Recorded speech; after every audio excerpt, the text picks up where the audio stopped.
Have you ever wanted to enhance the eye details of your portrait, but each time you do it, it takes time and it looks fake at the end? Well, stay tuned because in this tutorial, I've got a technique for you that's gonna allow you to create highly realistic details in the eyes, and the best part is, it is very fast and easy to create.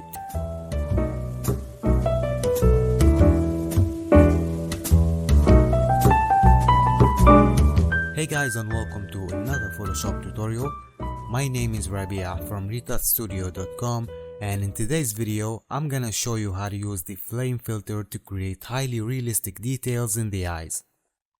So we have a portrait of this young lady, and if I zoom in a little bit more, you can see that we are not getting that much detail in the eyes unless it's zoomed in or a macro shot. So in today's video, I want to enhance the details in the eyes, and there's actually many ways to approach this, but today we are gonna use a special filter that's gonna allow us to recreate the details from scratch in the cases where we have a zoomed out portrait like this one or a low quality image. So you may have seen a tutorial before similar to the technique that I'm gonna show you today, and basically it involves using the curves adjustment layer to blow up the highlights, then using the brush tool to manually paint the eye details and follow the shape of the eye.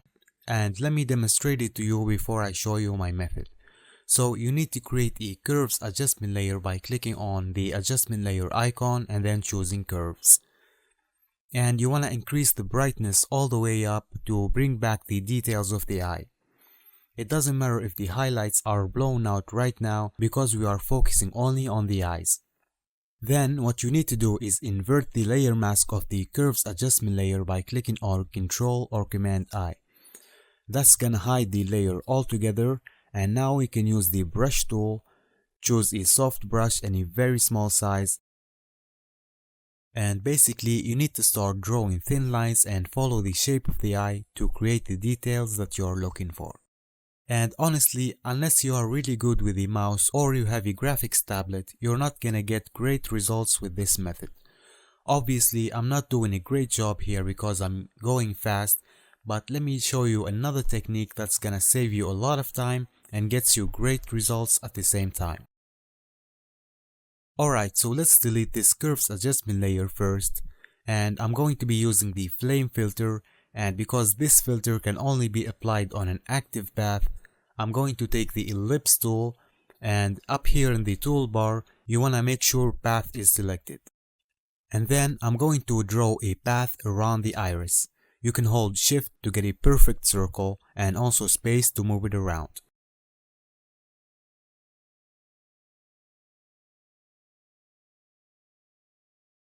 I'm gonna create a new layer to apply the filter on. Next, you need to make sure that the path is selected, and if you accidentally deselected it, you can always go to the Paths tab and click on the path you just created to select it. Okay, now you need to go to Filter, Render, then choose Flame. So first of all, this filter is a little bit slow, so I'm gonna make sure the quality is set to draft fast. The next thing that you need to do, and this is important, is to change the flame type to multiple flames path directed, so that the flame will follow the path we just draw.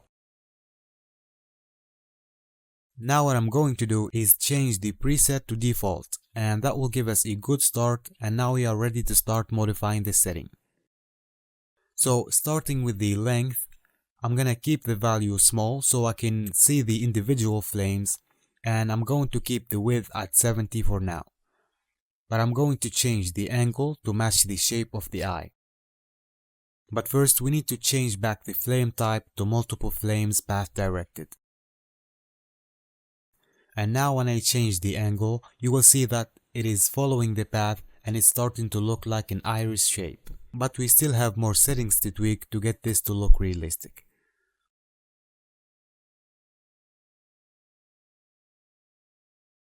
I'm gonna keep the length small to follow the size of the pupil of our image. Now, the interval slider determines how complex you want the flame to be. You can see when I increase the value, the flames become less and less and vice versa. So I suggest keeping the value small between 25 and 30. Okay, this is not all the settings we have, and if you noticed, we have an advanced tab that has more sliders to tweak. So the first one is turbulent, and this is gonna make the flame lines wavier, and that's what's going to make it look realistic like your real eye. The jag is pretty much similar to the previous slider, and to my testing I found that it's best to keep its value small.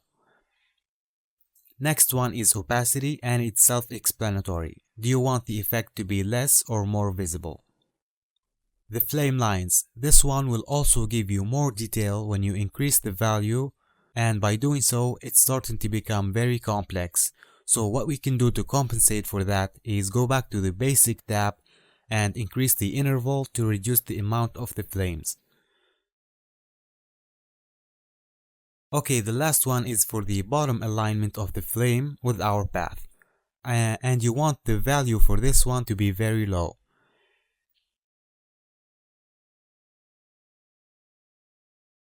Next, I'll keep the flame style to normal. And in the flame shape, I found that oval gave me the best result. And now it's just a matter of going back and forth between these tabs and tweaking the values to get it exactly how you want.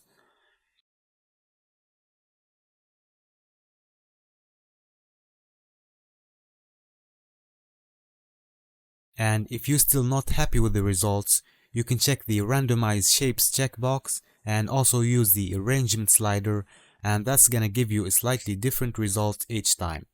So I'm gonna keep tweaking the values until I get what I'm looking for.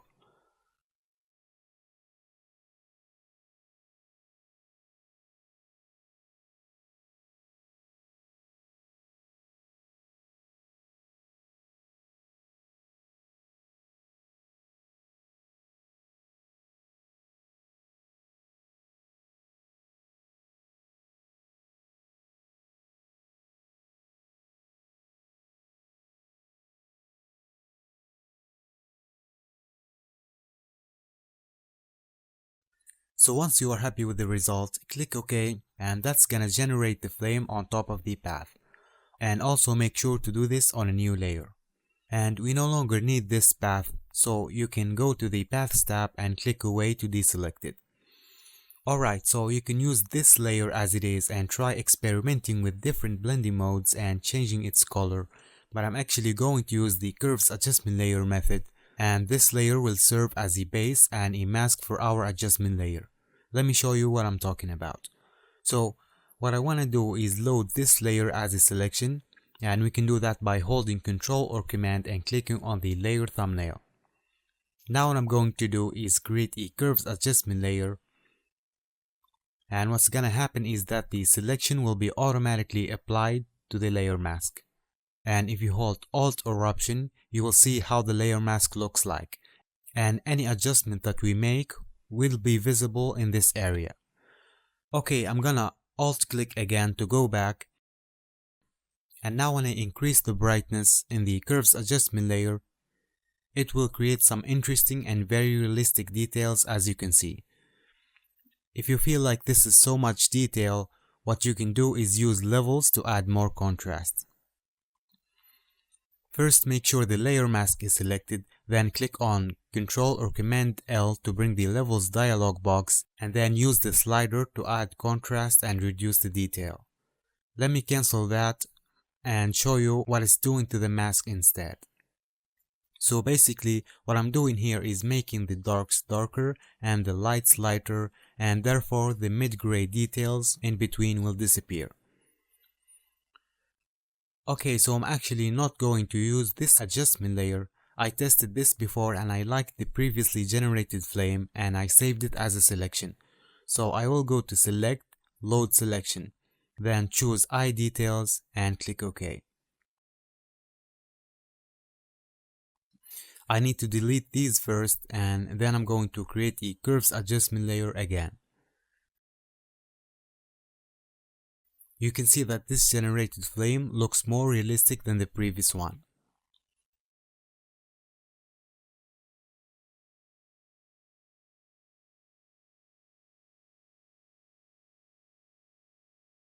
I want to mention that you can move the layer mask to realign it with the eye using the Move tool, and you can also use the arrow keys to nudge it, and also you can use the free transform to scale it using Control or Command T.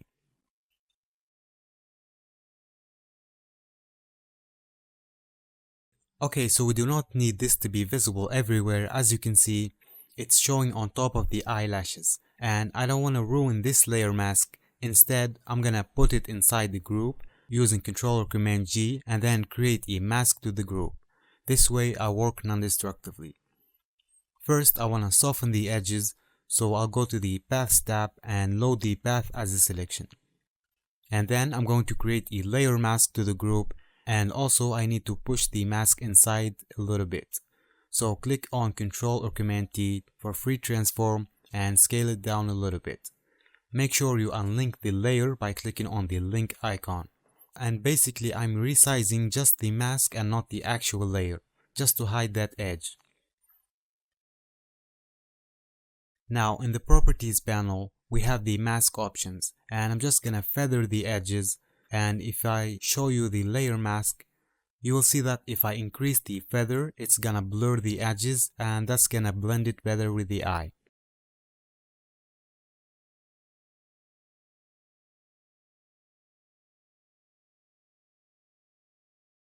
And now that I'm working non-destructively on a separate layer mask, I can take the brush tool, make sure it is soft, and then I'll start painting with black on the areas that it shouldn't be that much visible in.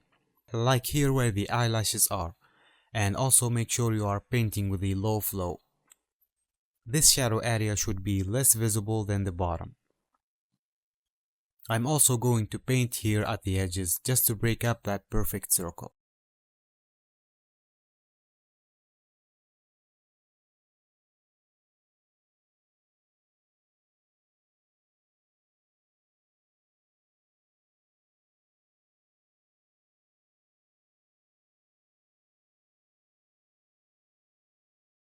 Okay, this is how it looks like right now. We added so much detail to the iris and it looks very realistic. Now what I can also do is bring back the greens of the eyes by switching to the greens channel in the curves adjustment layer, and then I can increase the greens just a little bit and maybe add a little bit of yellow and red.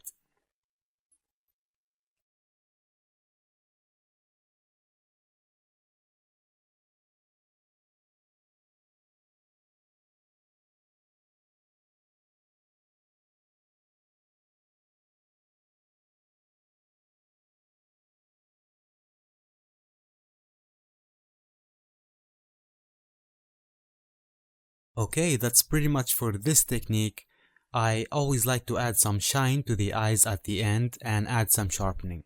So inside the group, I'm going to add another curves adjustment layer and increase the brightness. And since this is inside the group, it's gonna only be visible where the mask is. And we're gonna be using Blend If to make this visible only in the highlights. So double click on the curves adjustment layer, and right here where it says underline layer, we want to tell Photoshop to hide this adjustment layer in the shadows. And you can see how it's starting to fade away and it's only visible in the highlights. Right now it's a little bit sharp, but if you hold Alt or Option, you'll be able to split the slider and make a transition.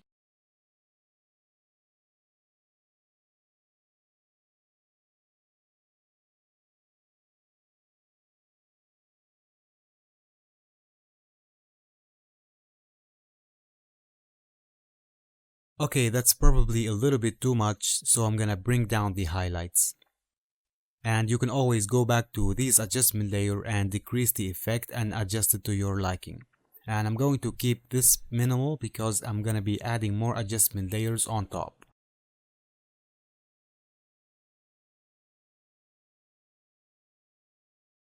So this time I'll add another curves adjustment layer, but it's going to be outside the group. Then I will increase the brightness and I'm going to invert the layer mask by clicking on Ctrl or Command I. Then I'm going to take the brush tool and paint with white to make this visible only in the eye. And I'm not going to be painting on the iris, I just want to brighten the edges. I'm going to increase the brightness all the way up, and this is temporarily just to help me see the effect a little bit better, because I'm going to use blend if again to hide this from the shadows.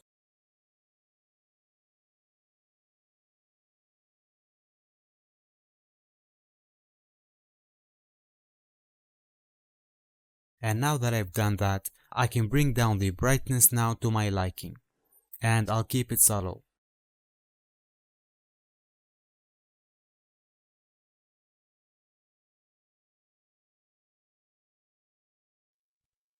Okay, it's always a good idea to zoom back out and see what you have been doing so far and compare it with the original and adjust the value if it's a little bit too much, because it's very easy to go overboard. So the last thing that I'm gonna do now is add some sharpening, and we are going to be doing that in 2 steps. So we need to create a stamp visible layer first by selecting the very first layer and then clicking on Ctrl Alt Shift E. I want to also desaturate this layer by clicking on Ctrl Shift U, and then I'll go to Filter, Other, High Pass. So for this layer, I'm gonna keep the value low, about 1.5 or 1.6, and then I'll click OK. And then you need to change the blending mode to linear light. And if this is a little bit too much, you can always reduce the opacity.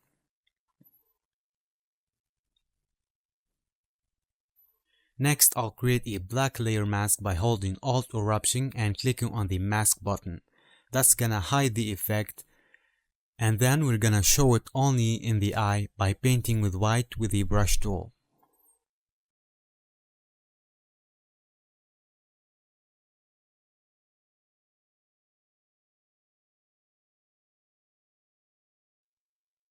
Alright, I'm gonna do this one more time, but this time it's only gonna be visible on the iris. So Ctrl Alt Shift E to create a stamp visible, Ctrl Shift U to desaturate, then go to Filter, Other, High Pass, and this time increase the radius a little bit, and I'll go with 1.8. And then again, I'm gonna add a black layer mask and paint this only in the iris. But first, don't forget to change the blending mode to linear light.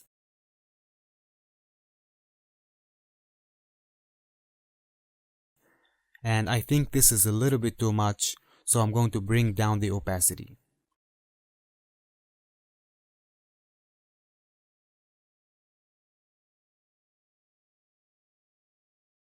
So this is before sharpening, and this is after.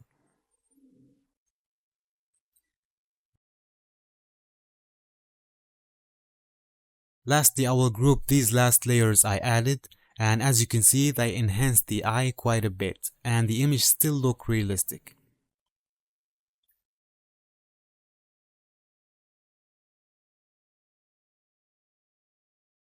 Let's take a look at what we've been doing so far. This is before, and this is the after. Okay, that's pretty much what I wanted to show you in this video. Now the question is, can we copy what we've been doing to the other eye? And the answer is yes, to some extent.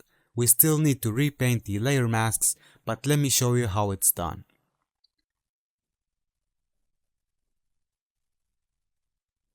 So we need to copy the curves adjustment layer that has the mask with the generated flame to the other eye. And the reason that is not showing right now is because it is inside this group that has a black layer mask, and its content is only visible in the left eye. So we need to drag it outside the group, and now it's showing as you can see, and we just need to align it with the other eye, and you can use the arrow keys for that. And now, as we did before, all you need to do is hide it from the areas that it shouldn't be visible in using a layer mask. And again, you don't want to start painting in this layer mask, you want to put it inside the group and then add a layer mask to the group instead, so that you have the ability to bring back some details when you make a mistake. And this curves adjustment layer also has the same brightness level and the color from the left one. And all that is left now is to add some sharpening, and you can use the same layers that we used before, you just need to repaint the layer masks. And that's pretty much it for this technique. I hope that you guys enjoyed the video. If this is your first time to learn about this technique, let me know what you think in the comments below. Make sure to subscribe if you haven't already, and if you want to master Photoshop compositing and retouching, check out my courses at retouchstudio.com. You'll get to learn some valuable information and take your Photoshop skills to the next level. Also, if you want to support this channel and become a Patreon, you'll get access to all my courses for free, along with the secret Patreon community, where you get to interact with me and get answers to all your questions. So click on the card right now to learn more, or check out the links in the description below. I'm looking forward to seeing you inside. Thank you guys so much for watching, and I'll see you in my next tutorial.